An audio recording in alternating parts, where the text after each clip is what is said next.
২০২৫ নিলামে বিদেশিদের পরিবর্তে ভারতীয় যে খেলোয়াড়ের ওপর হতে পারে টাকার বৃষ্টি। সমাপ্ত হয়েছে টি-20 বিশ্বকাপ। এবার পরবর্তী টি-20 বিশ্বকাপ শুরু হতে চলেছে ২০২৬ সালে। তবে এরই মাঝে রয়েছে একাধিক ফ্র্যাঞ্চাইজি টুর্নামেন্ট, আর ফ্র্যাঞ্চাইজি টুর্নামেন্টের রাজা হলো ইন্ডিয়ান প্রিমিয়ার লিগ। ২০২৫ সালে নবরূপে সাজতে চলেছে ইন্ডিয়ান প্রিমিয়ার লিগের মঞ্চ। মেগা নিলামের মাধ্যমে শুরু হবে এই মেগা টুর্নামেন্ট। মেগা নিলামের বিশেষত্ব হচ্ছে দলে কেবলমাত্র 4জন প্লেয়ারকে রিটেন করা এবং বাকি প্লেয়ারদের নিলামের মঞ্চ থেকে কেনার। আসন্ন আইপিএলে দলে দেখা যাবে এক হাতের পরিবর্তন। রথী মহারথীরা অংশগ্রহণ করবেন আইপিএলের নিলামের মঞ্চে। সূত্রের খবর অনুযায়ী এবারের আইপিএল নিলামে বেশ কয়েকজন অভিজ্ঞ ভারতীয় খেলোয়াড়রা অংশগ্রহণ করবেন। তাদের মধ্যে অন্যতম হলেন রোহিত শর্মা ও জসপ্রীত বুমরা। মূলত ২০২৪ সালে মুম্বাই ইন্ডিয়ান্স দলে অধিনায়কের পরিবর্তন দেখা গিয়েছিল। রোহিত শর্মাকে সরিয়ে মুম্বাই দলের অধিনায়ক করা হয়েছিল হার্দিক পান্ডিয়াকে। তবে হার্দিক পান্ডিয়ার মুম্বাই দলের পারফরম্যান্স ছিল অতি জঘন্য। ২০২৪ সালে কেবলমাত্র 4 ম্যাচেই জয় সুনিশ্চিত করতে সক্ষম হয়েছিল দলটি। এই পরিস্থিতিতে মুম্বাই দলে দেখা যেতে পারে পরিবর্তন। বেশ কিছু সূত্রের খবর অনুযায়ী আসন্ন আইপিএলের আগে মুম্বাই দল ছাড়তে চলেছেন রোহিত শর্মা এবং জসপ্রীত বুমরা।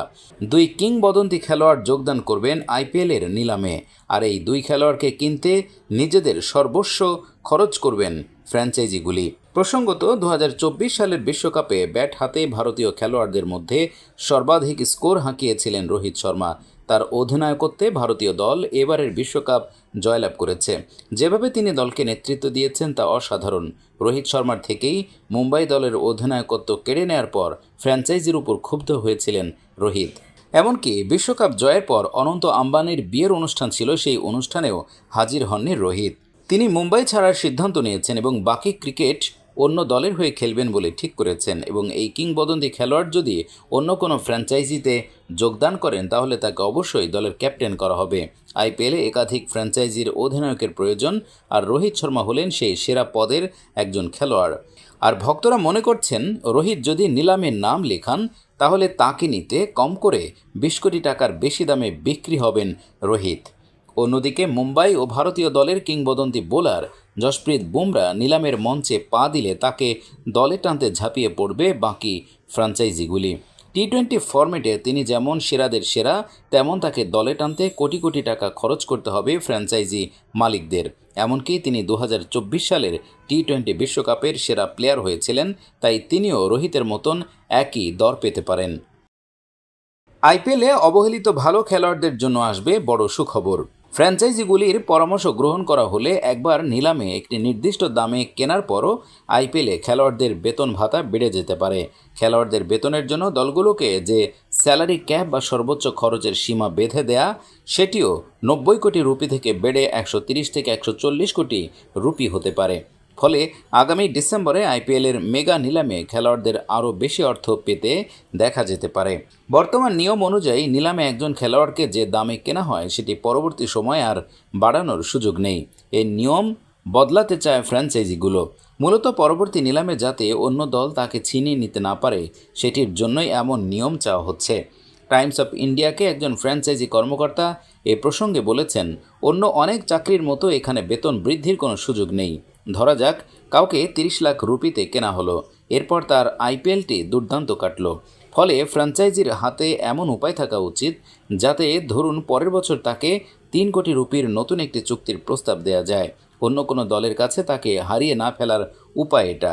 অন্য দলগুলো তখন খেলোয়াড় ছিনিয়ে নিতে পারবে না।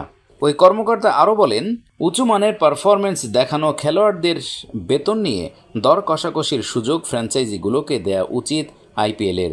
এর মাধ্যমে আগের মৌসুমের সেরা খেলোয়াড়কে তারা ধরে রাখতে পারবে। সে খেলোয়াড় তাকে ছেড়ে দিতে বলবে বা অন্য দল তাকে কিনে নেবে এমন চিন্তা করা লাগবে না। স্বাস্থ্যকর একটা বেতন বৃদ্ধিতে খেলোয়াড়রাও খুশি থাকবে, ফ্র্যাঞ্চাইজিগুলো খুশি থাকবে অন্য দলগুলো খেলোয়াড় ছিনিয়ে নিতে পারবে না বলে। আইপিএলের প্রধান নির্বাহী হেমাং আমিনের কাছে আরও কিছু পরামর্শ রেখেছে ফ্র্যাঞ্চাইজিগুলো। এর মধ্যে আছে মেগা নিলাম প্রতি ৫ বছরে একবার করা, দলগুলোকে সর্বোচ্চ ৫ জন খেলোয়াড় ধরে রাখার সুযোগ দেয়া, প্রতিটি ফ্র্যাঞ্চাইজিকে ৮ জন right to match RTM option দেয়া এবং খরচের সীমা ১৩০ থেকে ১৪০ কোটি রুপিতে নিয়ে যাওয়া। সালের মেগা নিলামে প্রথম খেলোয়াড় ধরে রাখা ও আরটিএম এর সমন্বিত একটি পদ্ধতি ব্যবহার করা হয়েছিল। সে সময় এক দল সর্বোচ্চ 5 জন ধরে রাখতে পারত, যদিও সর্বোচ্চ 3 জনকে রাখা যেত নিলামের আগে, আর সর্বোচ্চ 3 জনকে নিলামে আরটিএম পদ্ধতিতে আবার কিনে নিতে পারত দলগুলো।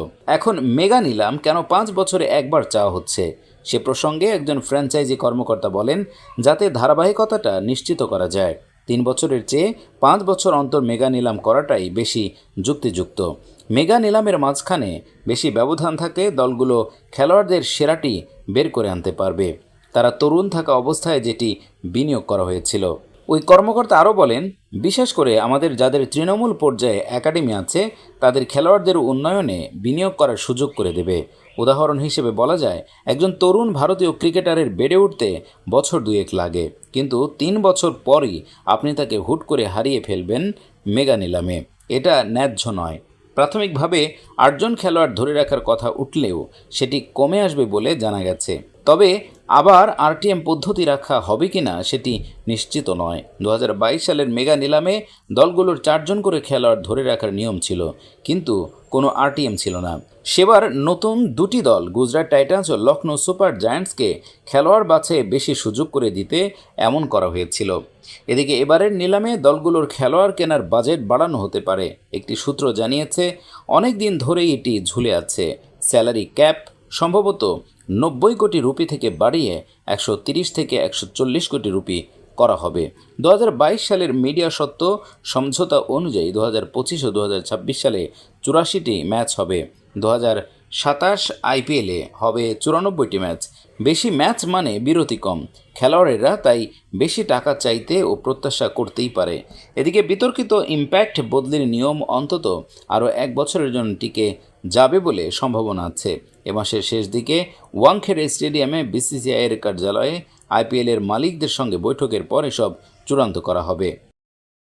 দ্রাবিড় পুত্র সমিতের পথ চলা শুরু ফ্র্যাঞ্চাইজি টি-20 ক্রিকেটে। রাহুল দ্রাবিড় আপাতত বেকার, তবে তার ছেলে সমিত কিন্তু নন। কর্ণাটক ক্রিকেট অ্যাসোসিয়েশনের ফ্র্যাঞ্চাইজি টুর্নামেন্ট কেএসসিএ টি-20তে দল পেলেন সমিত দ্রাবিড়। মূলত ব্যাটার, মিডিয়াম পেসারও অলরাউন্ডার সমিত দ্রাবিড়কে 50,000 টাকায় সই করিয়েছে মাইসোর ওয়ারিয়র্স। গত মৌসুমে কোচবিহারে ট্রফি চ্যাম্পিয়ন হয়েছে কর্ণাটক।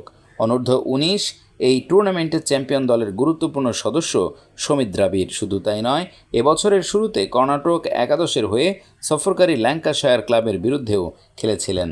কর্ণাটক ফ্র্যাঞ্চাইজি টি-20 টুর্নামেন্টে গতবারের রানার্স মাইসোর ওয়ারিয়র্স। সমিত দ্রাবিড়কে সই করানো প্রসঙ্গে সংবাদ সংস্থা পিটিআইকে ওয়ারিয়র্স ফ্র্যাঞ্চাইজির বার্তা বলেছেন, ওকে পেয়ে আমাদের স্কোয়াড আরও শক্তিশালী হবে। রাজ্য ক্রিকেটে বিভিন্ন বয়সভিত্তিক টুর্নামেন্টে দুর্দান্ত পারফর্ম করছেন।